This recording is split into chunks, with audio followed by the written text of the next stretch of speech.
the Libyan Mediterranean coast in response to the crisis. But he said NATO still needs to clear a legal mandate to enforce a no-fly zone over Libya. European leaders have also been putting pressure on Libya's government. Portugal has severed links with the Gaddafi regime, and France has become the first country to recognize Libya's National Transition Council as the official opposition. French President Nicolas Sarkozy met opposition delegates in Paris, as Tim Friend reports. His suggestion of, or at least his recognition of the Libyan or representatives of the Libyan rebels has already been met with a certain amount of skepticism by European allies who clearly believe that this is not yet the moment for that recognition. Italy's Prime Minister Silvio Berlusconi, for instance, said he believed the EU should perhaps be thinking of acting as a whole rather than as individual countries. So this consensus that everyone is striving for perhaps is a little bit further away at the moment than it was earlier, and that's something they'll be striving for or continuing to strive for in the coming days. That's Tim Friend. Yemen's opposition has rejected an offer by President Ali Abdullah Saleh to create a parliamentary system. Thousands of protesters continue to demonstrate against his rule, despite his pledge of political change. Those are the top stories in Al Jazeera. I'm Stephen Cole. Stay with us.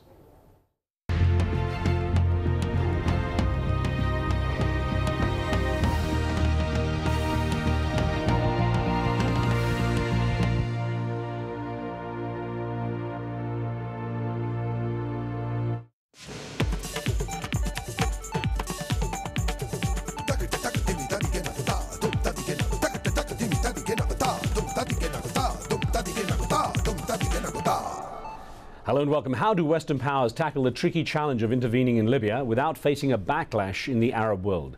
The United States and its allies are still contending with the dark cloud lingering over the questionable military campaigns in Iraq and Afghanistan, making any prospect of action in Libya that much harder.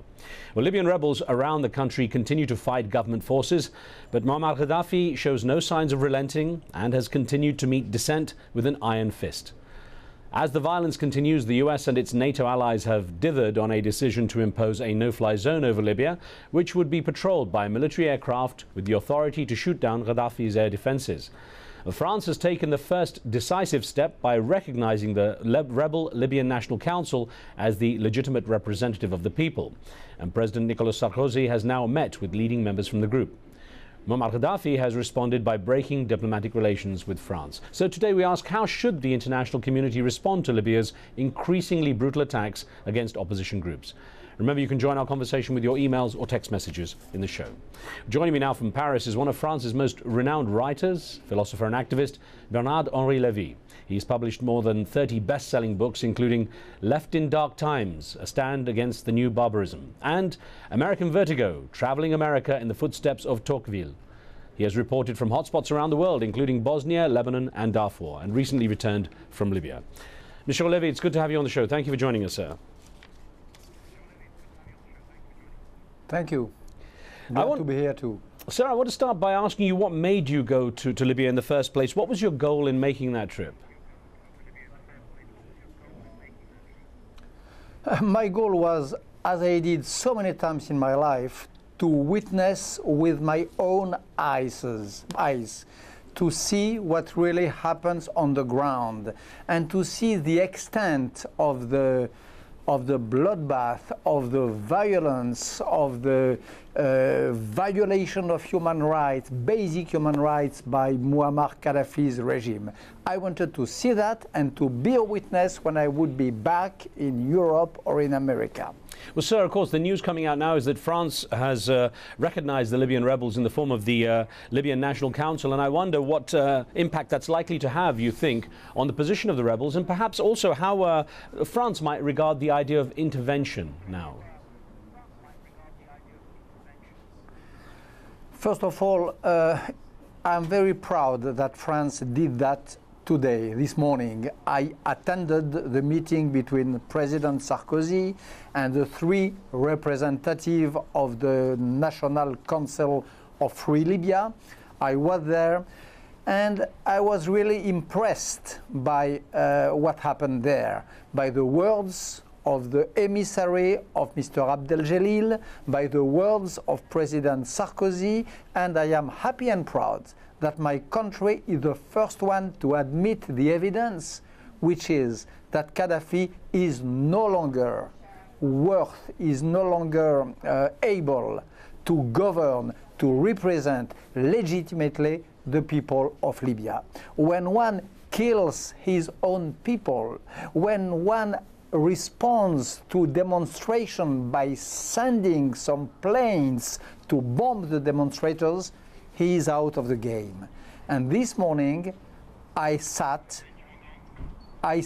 near 3 gentlemen who were really dignified representative of the Libyan people.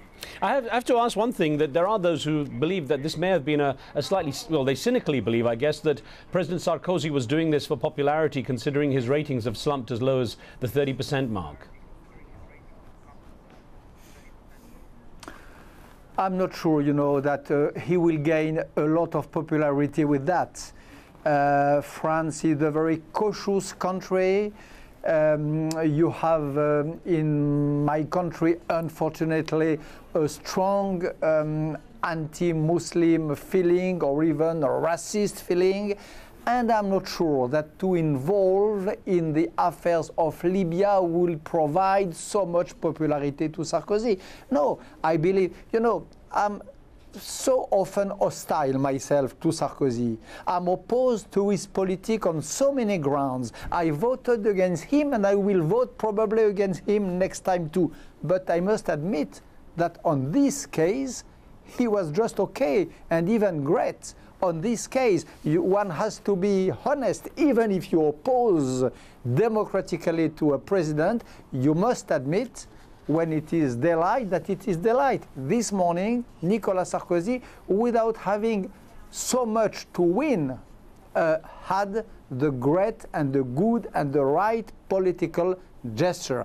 And I think that he changed completely the pattern of our policy toward the Arab world. What was called before the Arab policy of France meant in reality friendship with dictators, meant in reality friendship with the states with no consideration of the nation or the peoples. Today, maybe we see the beginning of a new policy based on friendship between peoples, based on consideration of what the regime are in depth and not only in face value. Today we are maybe facing the beginning of a policy where to be the friend of the Arab world will not mean to be the friend of Mubarak, of Ben Ali, these thieves, these thugs, or the friend of Gaddafi, this hooligan, and this crazy fool guy. So it was an important moment which happened in the history of the relationship between Europe and the Arab world this morning in Paris, and I'm very proud